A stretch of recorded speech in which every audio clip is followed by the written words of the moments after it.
Planning की थी कि अपन वृक्षारोपण का कार्यक्रम हमको करना चाहिए। इससे बेस्ट कोई योजना नहीं हो सकती। हम धरती का कोई श्रृंगार करें या हमारा जो पर्यावरण के प्रति हमारा जो कर्ज है उसको हम चुका सकते हैं। तो एक साल हम डिले हो गए थे। हमारे मित्र हैं सर एक युवराज जी पालीवाल, उनकी मन की ये कल्पना थी कि ये वृक्षारोपण हम दोस्तों को मिलकर शुरू करना चाहिए। हमारा बहुत छोटे स्तर पे हमको प्लानिंग थी कि ये शुरू करेंगे। तो उनकी मेन प्रेरणा उस मेरे मित्र की थी और स्कीम उसकी थी। उसके बाद हम लोग जुड़ते गए। तो एक साल हम डिले हो गए। पिछले कोरोना काल में हमको ये शुरुआत करनी थी। तो सर एक साल के बाद इस कोरोना काल में हमने जिस तरीके से ऑक्सीजन की और ये कमियां देखी, तो ऑक्सीजन प्लांट लगे जा रहे थे। आप जिधर देखो पूरा राजस्थान में नगर पालिका स्तर पे, पंचायत स्तर पे ऑक्सीजन प्लांट लग रहे हैं, बड़े बड़े भामाशाह लग रहे हैं कि ये प्लांट लगाना है हमको। तो ऑक्सीजन हम लोग कहाँ से लेंगे? प्लांट तो वायुमंडल से ही लेगा ना, ऑक्सीजन प्लांट बनाएगा तो कहाँ आएगा? तो यहाँ अपने को ऑक्सीजन जनरेट करने के लिए तो कोई जगह ही नहीं है। और सारी जितने भी शहर हैं, जैसे नादौरा जैसी छोटी नगरी से लगा करके जितने भी मेट्रो सिटीज हैं, दिल्ली में तो आप देख लो क्या स्थिति है। इन सारे शहर में अगर ऐसी स्थिति डेवलप हो जाएगी कि टेम्परेचर इतना बढ़ता जा रहा है, 47 डिग्री 48 डिग्री टेम्परेचर होता जा रहा है, तो ये सब हम मानव जनित कार्यों के कारण ही हो रहा है। अगर अपन डीपली इसको सोचें तो ये सब हम लोगों के कारण ही हो रहा है। कोई पशु पक्षी इस वातावरण को नहीं बिगाड़ रहा है। ये सारा वातावरण बिगाड़ने का श्रेय हमको ही जाता है, मनुष्य को। तो इसको सुधारने की शुरुआत अगर हम सब चाहेंगे तो यहीं से होगी। इस पर्यावरण को सुधारने के लिए हम लोगों ने ये छोटी सी शुरुआत की थी। फर्स्ट में हमको थोड़ी अड़चन आई थी, तो मैंने डॉक्टर सीपी जोशी साहब से, हमारे मार्गदर्शक हैं, विधायक महोदय हैं, और उन्होंने तुरंत 1 मिनट में मुझे ये कहा कि बहुत अच्छा कार्य है और इसको तुरंत प्रभाव से शुरू करो। फिर उन्होंने जिला कलेक्टर महोदय को आदेशित किया। उन्होंने जिस प्रकार से हेल्प की हमारी, मैं कह रहा हूँ कि तालियों के वो हकदार हैं कलेक्टर महोदय। उन्होंने हमको इतना सहयोग किया है कि बिल्कुल प्रैक्टिकली उनको पता है कि जैसे ये समस्या आएगी, ये समस्या आएगी, इतना प्रैक्टिकल उनको अनुभव है कि जिसकी कोई लिमिट नहीं है। मैं उनका खूब आभारी हूँ। हमारे टेम्पल बोर्ड के सीईओ साहब हैं, उन्होंने हमको खूब सहयोग किया है सर, उनका बहुत तहे दिल से आभार व्यक्त करता हूँ। डीएफओ साहब जिनका खूब सहयोग रहा, जमीन देखने में, पेड़ पौधे यहाँ कैसे हमको लगाने हैं, किस तरह से डेवलप करना है। हमारे यहाँ पे रेंजर महोदय, एसीएफ साहब, मतलब बहुत अच्छा सहयोग मिला। मतलब यूं देखा जाए तो ठाकुर जी की एक इच्छा थी कि ये काम हो सकता है और ये करना चाहिए, तो अपने आप कार्यक्रम जुड़ता गया और ये काम होता गया। मेरी सर ये निवेदन है कि सबसे कि जितनी जनता है, जितने लोग हैं, जितनी स्वयंसेवी संस्था है, जो भी व्यक्ति अपने घर में भी कोई कार्यक्रम है तो उसको इस चीज में जोड़े कि पर्यावरण से हम लोग कैसे जुड़ सकते हैं, कैसे भी, किसी भी बहाने से। चाहे हमारे घर में कोई जन्म हो, चाहे कोई मृत्यु हो, तो हम उस माध्यम से भी जुड़े। चाहे हमारे घर में कोई विवाह हो, चाहे कुछ भी हो, तो ये परंपरा अपने बीच में पड़ेगी। तो हम अभी से उन बच्चों को छोटे स्तर पर तैयार करेंगे तो इतना सघन वन यहाँ से लगा करके नादौरा के आसपास अपन डेवलप करेंगे तो अपन नादौरा का टेम्परेचर तो डाउन कर ही सकते हैं सर।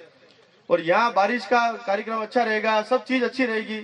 तो ये आप सब लोगों के हाथ में है। न तो मैं अकेला कुछ कर सकता हूँ, न मेरी संस्था अकेली कुछ कर सकती है। आप सब अधिकारी महोदय, अपने सारे नादौरा के लोग, पार्षद महोदय यहाँ विराजमान है, जो ये सब अपने वार्ड से लगा करके वृक्षारोपण का तो एक सघन कार्यक्रम बना देना चाहिए।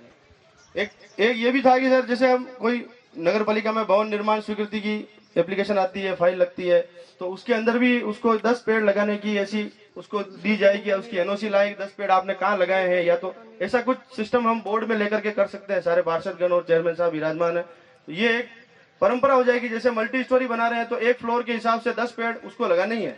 50 पेड़ उसको, अगर 5 फ्लोर बना रहा है, 50 पेड़ उसको कहाँ लगाने हैं, वो लगा के उसको एनओसी वहां से लानी है कि ये 50 पेड़ यहाँ लगाए। और उसके कम से कम उसका संरक्षण 1 वर्ष तक वो करेगा, वो सूखेंगे नहीं वो पेड़ सर। इसके बाद ही उसको परमिशन किस्तों में दी जाए, उसके बाद वो परमिशन दी जाए तो उसको वो पेड़ उसको जनरेट होने चाहिए। और बाकी तो क्या होगा सर, कंक्रीट का और इसका आरसीसी का वो जंगल खड़ा होता जाएगा, हम लोग बनाते जाएंगे बिल्डिंगे। मैं खुद भी इस लाइन का आदमी हूँ, तो मैं कह रहा हूँ कि मैं खुद भी इसके लिए तैयार हूँ और ये होना चाहिए। ये आप सब लोग सहयोग लें। और एक सर ये था कि कोई भी एनजीओ बनता है या कोई संस्था बनती है तो एक सर ये फिक्स सिस्टम हो चुका है कि वो एनजीओ, मतलब मैक्सिमम 90% एनजीओ का नाम खराब ही होता है कि ये एनजीओ कुछ न कुछ गलत कार्य कर रहा होगा। तो मैं सर ये गणेश जी का मंदिर है और ये प्रकृति के बीच में गिरा हूँ, मैं मेरे मन से शपथ करता हूँ कि कभी जीवन में इस एनजीओ के माध्यम से एक चवन्नी छोड़ करके एक पैसा भी कभी बेईमानी पूर्वक कार्यक्रम नहीं होगा इसमें। ये मैं आपसे इस गणेश जी के सामने शपथ लेकर के मैं आपसे शपथ ले रहा हूँ सर कि एक बच्चा भी हमारे इस संगठन का किसी प्रकार की बेईमानी, किसी प्रकार का इस प्रकृति में किसी प्रकार की चीटिंग हम लोग नहीं करेंगे।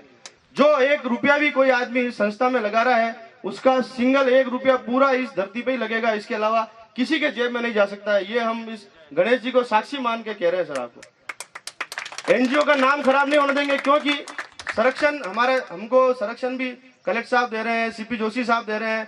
न तो उनका नाम खराब करना है, न हमको इस नेचर से हमारे को दुश्मनी मोल लेनी है। इस प्रकृति में कोई भी चीज आप ये समझते होंगे कि ये चीज मुझे मुफ्त में मिल गई है, तो नहीं मिलती है। हर आदमी को उसकी कीमत चुकानी पड़ती है।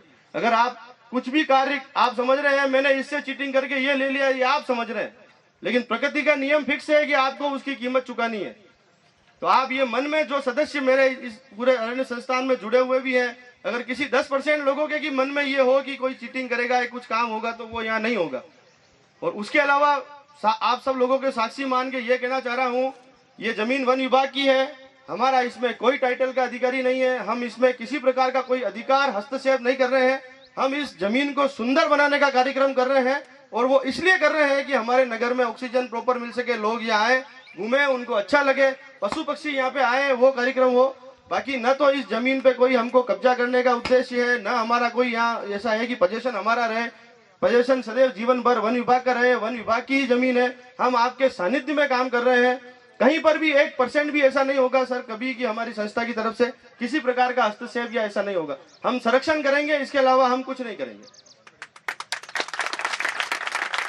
इसमें सर मैक्सिमम पौधे हम लोग अभी जो शुरुआत की हमने, कलेक्टर साहब का निवेदन था कि बड़ी साइज के पौधे, सीपी साहब का भी निवेदन था कि आप पौधे कम से कम 2-2 साल 3-3 साल के बड़े पौधे लाए।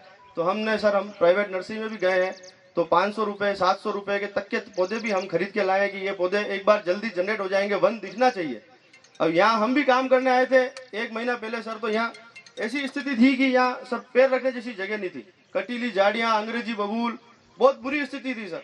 हम सब मित्र लोगों ने हाथों हाथ फर्स्ट डे से काम शुरू किया सर। उसके बाद लेबर, तो 5 दिन बाद लेबर शुरू हुई, उसके बाद जेसीबी की और उसकी सुविधा हमको यहाँ से गेट फूटने के बाद अंदर हुई, मतलब मशीनरी और ये सारी बाद में शुरू हुई। लेकिन इस जमीन पे जुड़ाव तब हो सका हमारा जब हमने खुद ने यहाँ पसीना बहाया। तो जमीन का जुड़ाव आप सब लोग भी यहाँ बैठे हैं तब होगा जब आपका पसीना भी इस जमीन पे गिरेगा। 1 बार गिरे, 2 बार गिरे, पौधा लगाए, चाहे आप खड्डा खोदे, चाहे आप सफाई करें, आप लोगों का जुड़ाव होगा इस जमीन से। बाकी आप लोग चाहेंगे मैं एक पौधा लगा के यहाँ से चला गया, तो नाथद्वारा के लोगों का इस जमीन से जुड़ाव नहीं होगा। जितनी भी वन विभाग की खाली जमीन पड़ी है, मैं डीएफओ साहब से भी निवेदन करता हूँ, रेंजर साहब से भी करता हूँ, आप सारी जमीन पे पौधारोपण कराइए, हम सारी जमीन पे पौधारोपण करेंगे। हमारा सिंगल उद्देश्य यही है, इसके अलावा कोई मोटिव नहीं है। हमारा इंटेंशन गलत नहीं है, हमारा मोटिव गलत नहीं है, ये आपको आप सब लोगों के सामने क्लियर करना चाहते हैं। इसके अलावा कोई भी हमारे को सजेशन जो स्वयं से ही संस्था या अधिकारी लोग जो हमको देंगे, हम समय समय पर उसका उपयोग करेंगे, उस चीज से हम शिक्षा लेंगे और हम इस कार्यक्रम को सघन मनाना है। ये पूरी पहाड़ी जो आपको आज आप लोगों ने घूम के देखी होगी, भगवान गजानन जी श्रीनाथ जी का आशीर्वाद रहा तो 2 साल में इसमें इतने सघन वृक्ष हो जाएंगे कि हम सब लोग यहाँ देखेंगे यार कितना अच्छा कार्यक्रम हो गया है नाथद्वारा के अंदर। तो एक मोटिवेशनल कार्यक्रम हो जाएगा हम सब लोगों के लिए। आप सब लोग यहाँ पधारे, खूब आभार है। अभी कलेक्टर साहब और सब आप इनके विचार रखेंगे, मेरे विचार रख के मैं अपनी वाणी यही समाप्त करता हूँ। धन्यवाद। जय हिंद, जय भारत।